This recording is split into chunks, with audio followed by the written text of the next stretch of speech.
Een meest bewolkt waartype. Maar dat zal de komende dagen oors worden, want de zin komt er volop bij. Het wordt prachtig winterwaar, want winter wordt het wel met matige frost in de nachten.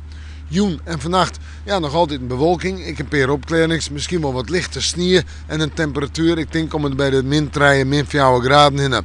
Op de eiland min 2 en de wind komt uit het noordoosten en die is matig en vrij krachtig in het kust- en watergebied, maar op het vasteland zwak of matig.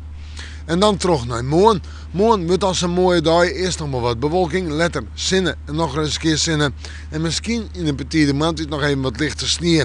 Maar verder een droge dag. Ik zou het al de zinnen erbij en een temperatuur om bij de 0 of plus 1 graad. De wind nog altijd uit het oosten en het noordoosten waait. Matig, misschien nog vrij krachtig in het kustgebied en het viel koud aan. De joen, de nacht volg je mooi, min 5, min 6 graden, steeds maar matige frost.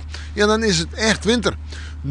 Het vooruitzicht, wel, allereerst vrijdag sneeuw en sneeuw. Vrijdag wordt nog zo'n koude dag, maar een temperatuur om er bij de 0 graden heen. Oost-noordoostenwind, flink wat zinnen. In de nacht min zo'n graden gemiddeld.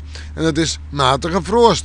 Sneeuw en sneeuw, ik 2 droge dagen, maar de temperatuur rent een beetje op 0 of plus 1 dag.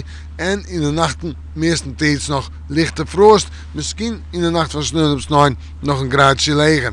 Maar winter is het wel, on te uit weekend. En we moeten morgen maar weer even in het waarsje.